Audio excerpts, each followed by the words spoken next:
Angela, have you got a note I can borrow? Yeah, I've got a £10 note. So can I borrow it for a second, please? Am I going to get it back? You are? We're going to play a little guessing game here. Don't worry, I'm not going to keep your money. You're going to roll this in a ball. And the objective of this is for you to locate the £10 note. There's nothing in the cup. It's a £10 note in the cup. Yeah. Now, where's the £10 note? It's in your hands. In my hand, that's correct. Now, I need you to tell me where the ball is now. The It's in your hand £10 again. note? Correct. Now, where's the £10 note now? It's still in your hands. If you watch closely. Okay. Believe it or not, it's not here either. Open the palm of your hands and I want you to just count to 3. 1, 2, 3. You see that? I have.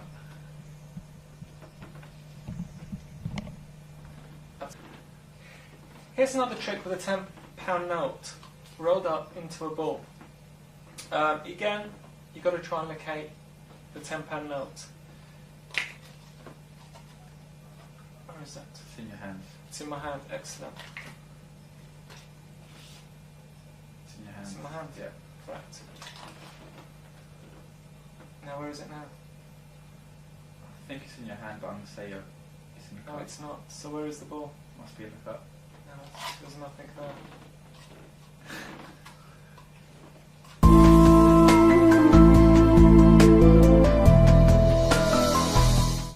Explanation of CHOPLESS CHOPCUP. Now this explanation will give you the basis to go away and build up on your cups and balls routines, your CHOPCUP routines, and without using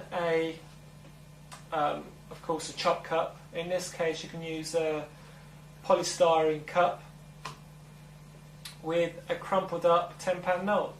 Of course, you also need a neo magnet. This is a 5mm by 5mm magnet. If I just leave it there for you to just have a look at. And what I do, I place this magnet in between these two fingers here, like so. And you can never see it because I've always got my hand like this. And I ask a spectator if I can borrow some currency. So when they give me the currency, I'll place it on top of this hand and turn this hand face up, palm upwards, and then crumple the £10 note over the magnet, like so. So now,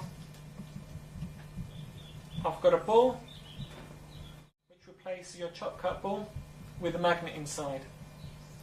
And then you can go ahead and do your CHOPCUP routine with a polystyrene cup and a £10 note. Now the routine you saw me demonstrate earlier is very simple.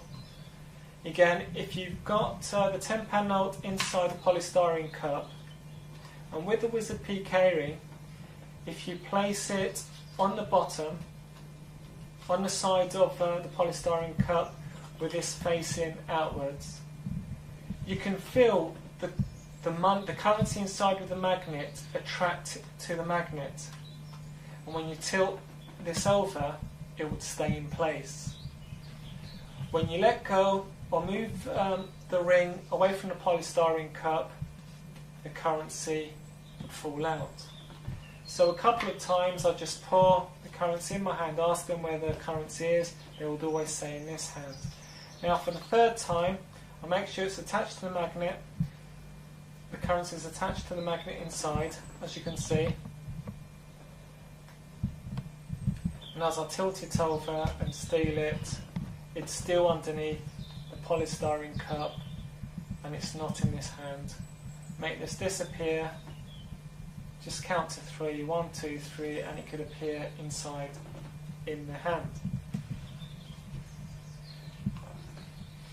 Now I also showed you a different variation of the currency not being in either my hand or the polystyrene cup. Now you perform this in exactly the same way as the routine previously. Place the currency inside the polystyrene cup, attract it with a magnet, tilt it over, pretend you're stealing it with this hand. Ask them, where is it? Is it in the palm of my hand or underneath the cup? And they will say in the palm of your hand. Show it open, empty, nothing there. Then they would say, well, it's underneath the polystyrene cup. Lift it up and it's not there. And to prove it's not there, what you would do is steal the currency from inside the polystyrene cup. Now this is very easy to do. What you do is slide this hand, still touching the magnets on the polystyrene to hold the money in place, and slide it down. If I slide it down, you'll be able to see the currency moving as well. So what you effectively do is steal it out into the palm of your hand like so. If I did it facing me, the way I performed it on the trader earlier, if you have it facing downwards and you slide your hand downwards, the current is coming into the palm of your hand, and you can show that empty as well. So now you've got an empty polystyrene cup and you've got an empty palm. Now this little idea was given to us by Mark Mason from JB Magic. Fantastic I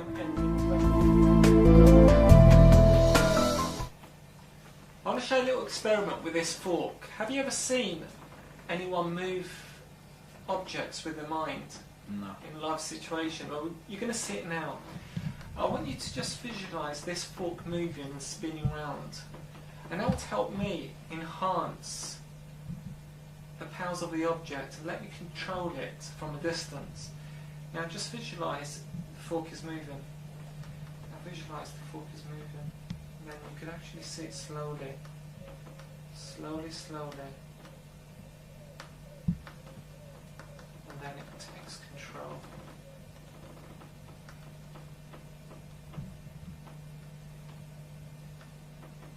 Wow, was I doing that? And that was you.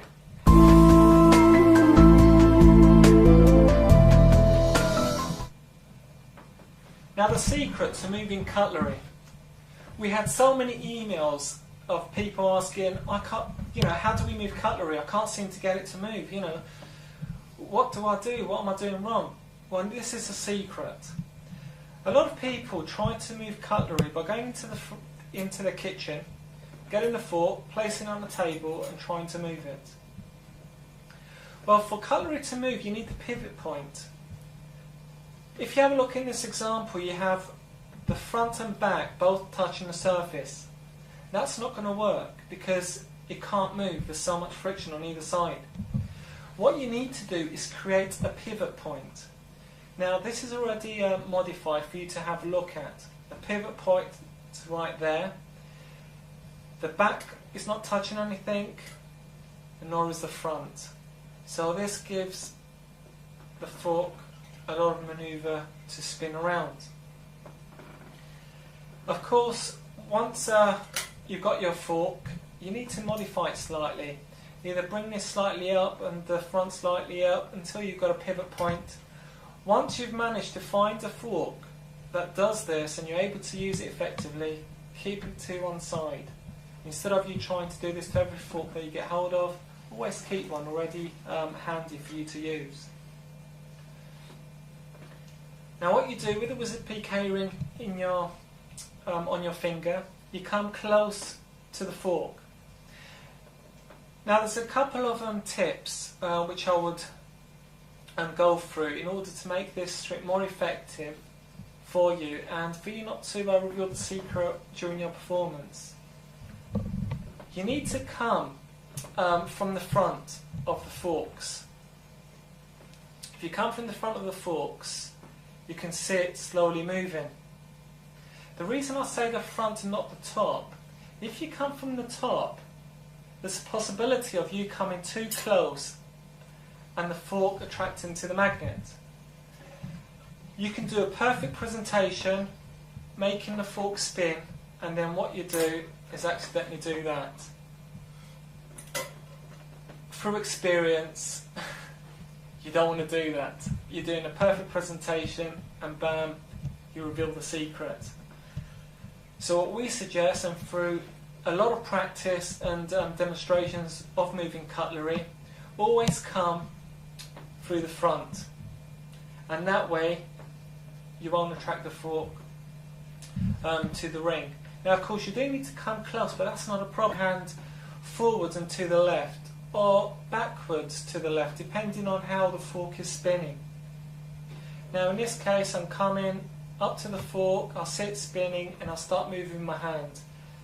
And the fork starts spinning, and then I'll start moving it around. And then you would see the fork spinning. Now that's the secret of how to make cutlery spin round. Just a quick recap: you need to find a pivot point, modify the fork until the back and front's not touching anything and you have a pivot point. Don't come from the top, come from the side. As you're coming from the side, you can actually make it spin. What also helps is having a smooth surface. You can do it on your close-up mat, but not as effective with a very smooth surface as I'm demonstrating on now.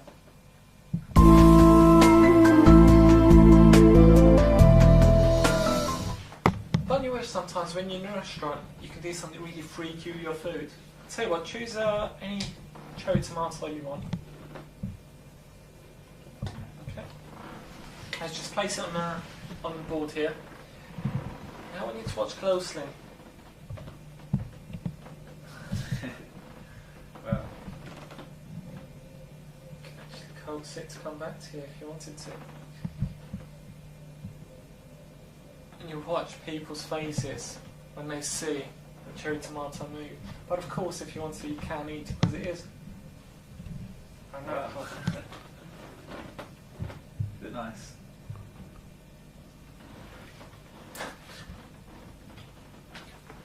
Nearly chopped on that cherry tomato. But yeah, it's delicious. Would you like one?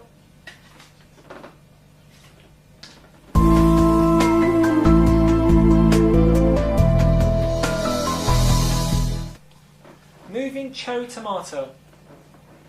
Now for the cherry tomato to be able to spin around, of course a magnet needed to be involved somewhere in this trick. Now it is in a form of a 3mm cube.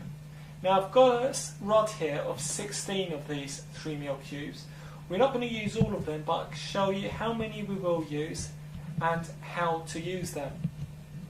Now you need the cherry tomato, and what I use is a corkscrew. I use corkscrew because it's got a very sharp edge, and I use that sharp tip basically to just pierce the cherry tomato like so. You just need to pierce it, you don't have to dig it in, just pierce the layer.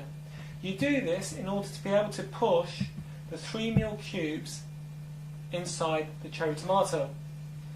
Now what you do, you push the cubes inside the cherry tomato like so, and you hold the bottom with your finger.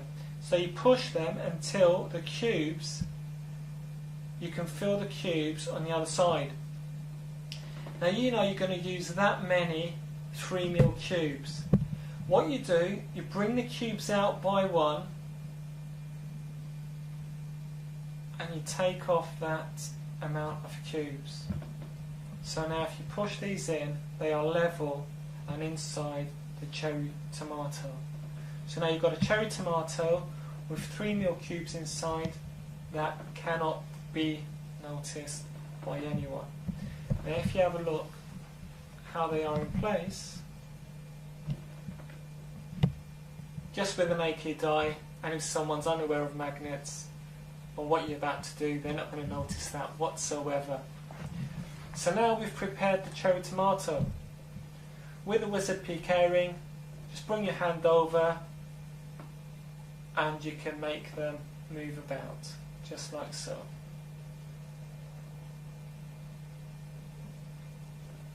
And that's really funny when you're in a restaurant and you pick up a cherry tomato that you've already gimmicked and form that effect. It just gets a scream.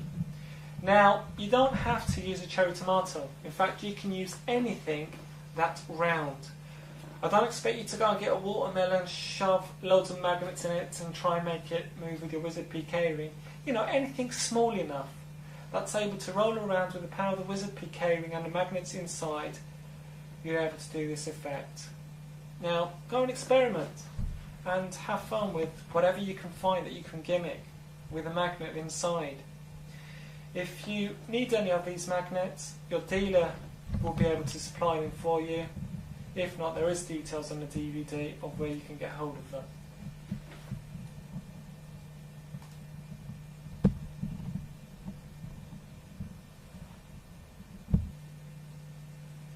Now, in the performance, you saw me eating the cherry tomato after I moved it spin around a few times, in order to get rid of any suspicion that there's a gimmick involved with the cherry tomato. Of course there is, but we're going to get rid of it. The way we get rid of it is by putting it in our mouth, chewing the cherry tomato, and then pretend you're coughing. And as